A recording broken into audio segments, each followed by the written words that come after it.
Ô, Luísa, eu queria dar uma seguradinha nessa questão de gênero, né? Que tem várias perguntas que a gente gostaria de fazer para você. Não, mas eu acho que... Eu só queria passar um pouquinho, Joana. Eu queria voltar numa coisa que o Marcos começou a falar e que fiquei pensando, se eu estiver falando uma bobagem, gente, né?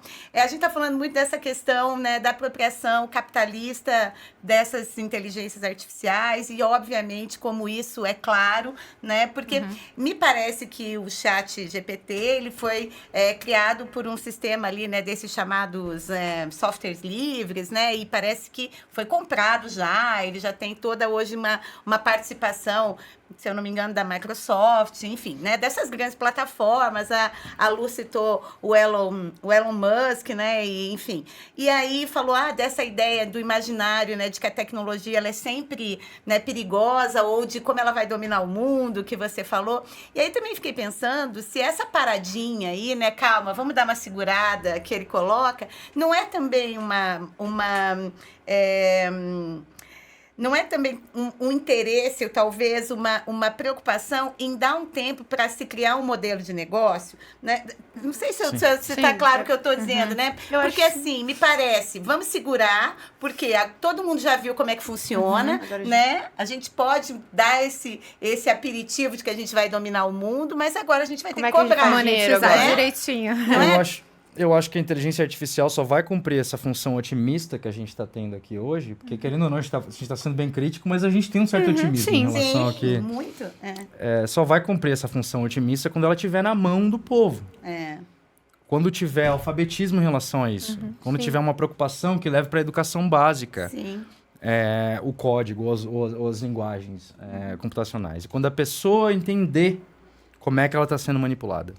Sim, mas veja, né, a gente está falando de inteligência artificial aqui e a gente está voltando para uma questão que a gente já discute há muito tempo na própria ideia, né, do letramento digital, né, do letramento midiático, do letramento em arte, né? Eu super concordo com você, né? Eu acho que a questão não é saber na mão de quem que está pagando mais pelo chat GPT, mas como é que a gente vai fazer as nossas crianças, né, saberem programar ou entenderem como isso funciona. Né? Como que a gente vai incluir esse conhecimento para todos? E na minha arte e pesquisa, embora de maneira singela, eu acho que eu estou tentando me apropriar da inteligência artificial dessa forma.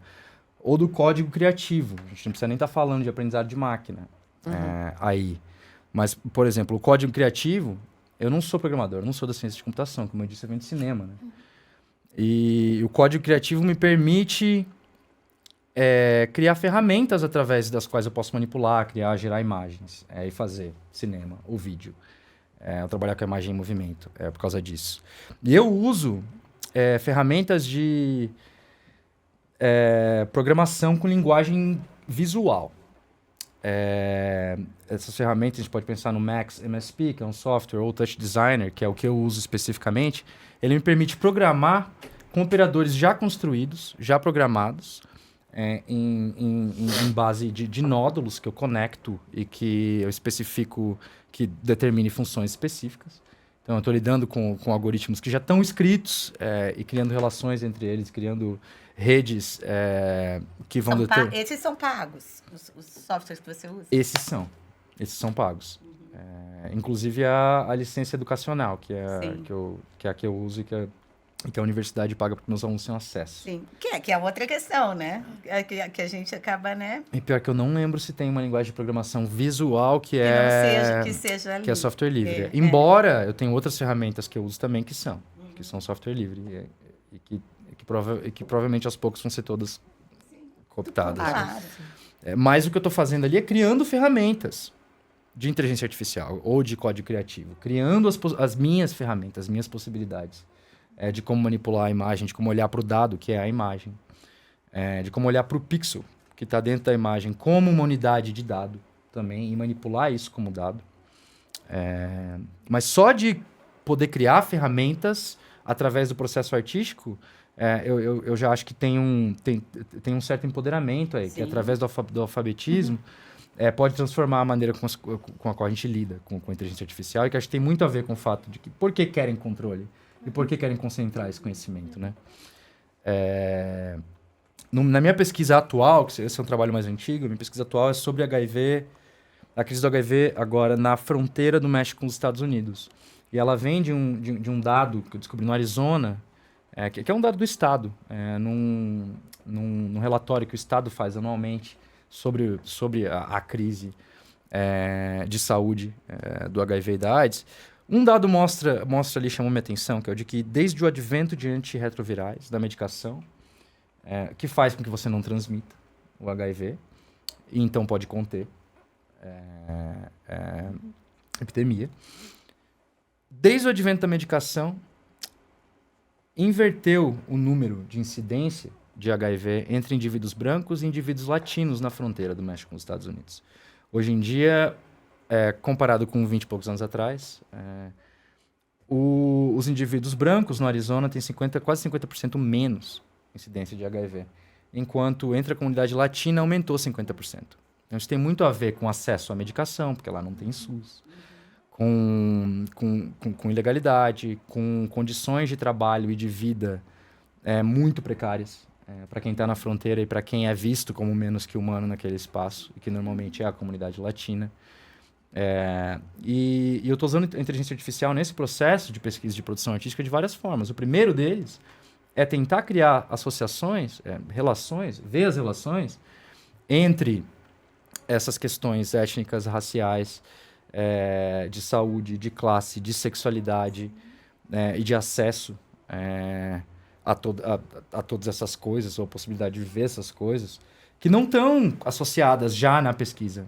Que já existe, os números estão lá. Sim. Só o que falta é uma inteligência que é capaz organize, claro. de fazer sentido desse negócio. E aí, ao mesmo tempo, como eu falei antes, do pixel, da unidade da imagem, ser também uma unidade básica de informação, eu estou conseguindo fazer eu estou experimentando com algo que me soa quase como uma pegadinha agora, que não é o que vocês estão vendo aqui agora. Tem uma outra imagem que pode mostrar isso. Mas que é utilizar os próprios dados como algo que pode me permitir manipular o pixel e a imagem e distorcer ela. E nesse caso acaba virando um tipo de infográfico, uma visualização de dados. O que vocês estão vendo é bem intenso e está no meio do caminho. Você consegue ver o pixel sendo trabalhado ali e tal. Mas eu estou trabalhando agora nesse projeto bem nesse buraco entre o que é o dado, o que é o que a gente sente em relação ao dado, o que é a imagem documental em relação a isso, como ela é apresentada, e qual a função do fotorrealismo nisso tudo, que hoje está mais ali para conferir uma ideia de realidade, um sentimento de realidade, do que servir como um índice de qualquer coisa, algo que realmente tem uma relação mais direta com a realidade que está representando. Então, totalmente manipulável e ficcionalizável o fotorrealismo. E aí tem outra instância também, rapidão, uma outra instância também de uso da inteligência artificial nesse mesmo processo, que é um pouco diferente, mas que lida com grandes dados, com Big Data, pior que eu nem sei como é que a gente fala em... Big Data. Big Data? Tá, Big Data. beleza. É isso mesmo. Em inglês. Lidando com Big Data no sentido de pegar a informação que está na internet, através de um software livre que é chamado Stable Diffusion, e que está acessível. Só precisa do poder de processamento para poder brincar com ele.